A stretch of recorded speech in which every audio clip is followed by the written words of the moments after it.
Everyone, आज हम बात करने वाले हैं G7 यानी कि ग्रुप ऑफ 7 कंट्रीज के बारे में। ये डिस्कशन क्यों हो रहा है?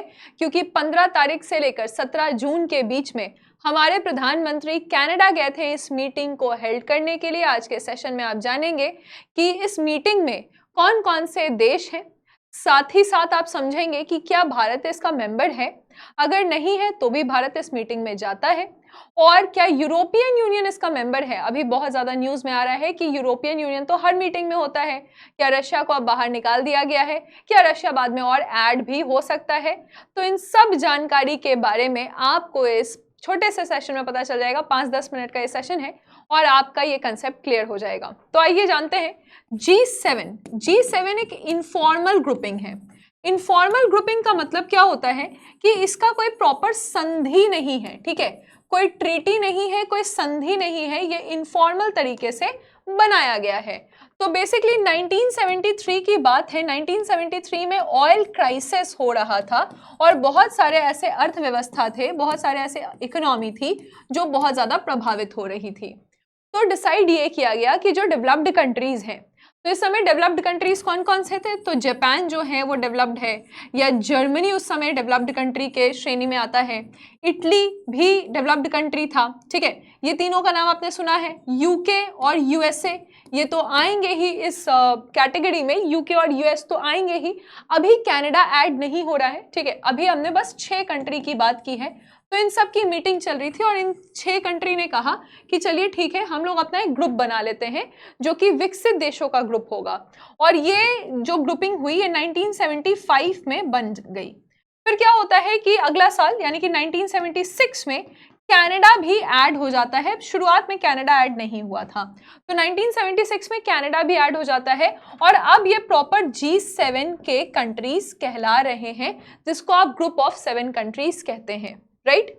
फिर हम देखें कि जब ये सारे डिस्कशंस हमने यहाँ पे किए तो बाद में जाकर क्या होता है कि रशिया भी इसमें ऐड होता है 1998 में, ठीक है। लेकिन रशिया के ऐड होने के बाद प्रॉब्लम क्या है कि अभी तो हम इसको G8 कह रहे हैं, लेकिन रशिया के एक्सपेंशनिस्ट नीति के कारण, यानी इसने क्रीमिया पे अटैक किया था, क्रीमिया पे जब इसको एनेक्स कर दिया गया रशिया के द्वारा 2014 में, तो 2014 में रशिया को इस ग्रुप से हटा दिया गया था, ठीक है। तो वापस से ये G8 जो है वो G7 के ही कंट्रीज कहलाने लगे, G7 कंट्रीज कहलाने लगे, क्योंकि रशिया को हटा दिया गया, ये इसका मेंबर अभी नहीं है।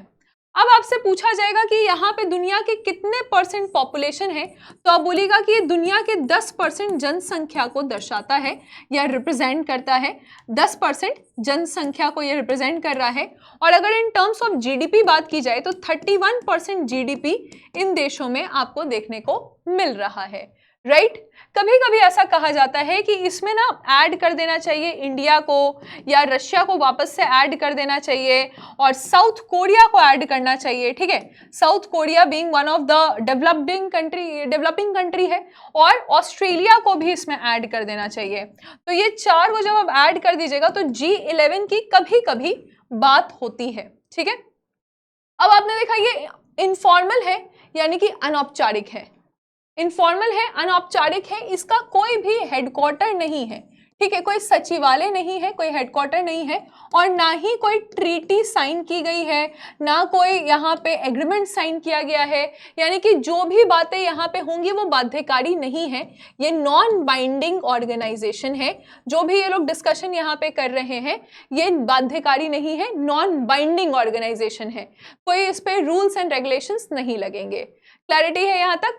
उसके बाद आप जान रहे हैं कि इस बार यानी कि 2025 में जो मीटिंग है ये कहाँ पे होगी, तो ये मीटिंग जो है ये कनाडा में हो चुकी है। ये 15 तारीख से लेकर 17 जून 2025 के बीच में ये मीटिंग हुई थी। और भारत जो है ये इसका एक ऑब्जर्वर टाइप का, जैसे कि भारत जो है वो मीटिंग में पार्टिसिपेट करता है। G20 के भी बहुत सारे देश हैं जो मीटिंग में पार्टिसिपेट करते हैं। हमारे तरफ से प्रधानमंत्री मोदी जी गए थे इस मीटिंग में पार्टिसिपेट करने के लिए। अक्सर क्या होता है कि जो भी कंट्री के हेड या रिप्रेजेंटेटिव वहां जाते हैं, जैसे जनरली वो कोई डिप्लोमैट ही होते हैं, तो उनको हम शेर्पा कहते हैं।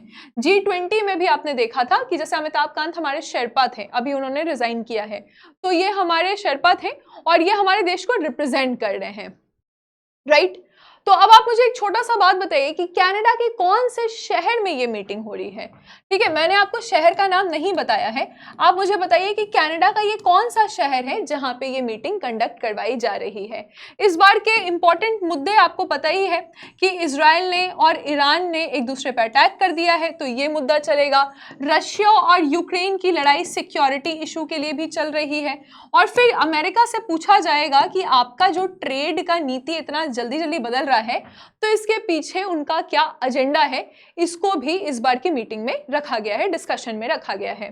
ठीक है, अब आपने नाम याद कर लेना है, जैसे कि इटली। ठीक है, तो इटली के प्राइम मिनिस्टर का नाम क्या है? जॉर्जिया मेलोनी इनका नाम है, इनका नाम आप जरूर याद करके जाइएगा।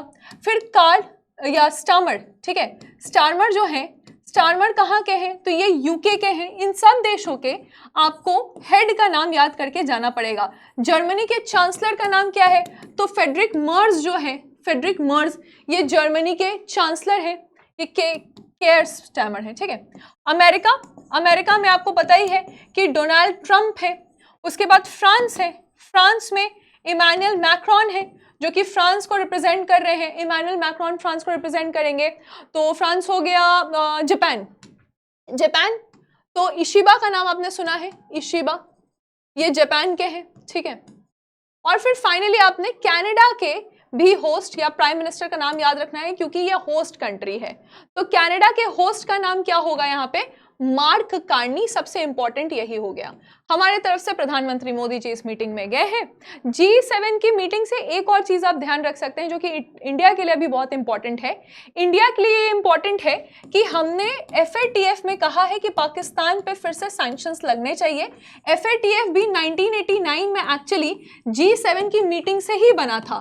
उस समय G7 की मीटिंग पेरिस में हुई थी, इसीलिए FATF का जो हेडक्वार्टर है ये भी पेरिस में है, और G7 की मीटिंग उस समय पेरिस में हुई थी, तब FATF यानी कि फाइनेंशियल एक्शन टास्क फोर्स को बनाया गया था। एक डाउट आता है यूरोपियन यूनियन को लेकर। यूरोपियन यूनियन इसका मेंबर नहीं है, ठीक है, नॉन मेंबर है, इसका मेंबर नहीं है, एक एनुमरेटेड मेंबर की तरह इसकी मीटिंग होती है।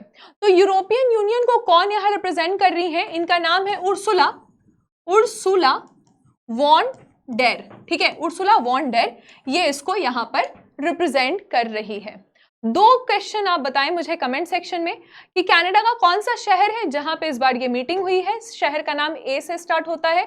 और दूसरे क्वेश्चन आपको याद रखना है कि 2024 में ये मीटिंग कहां पे हुई थी।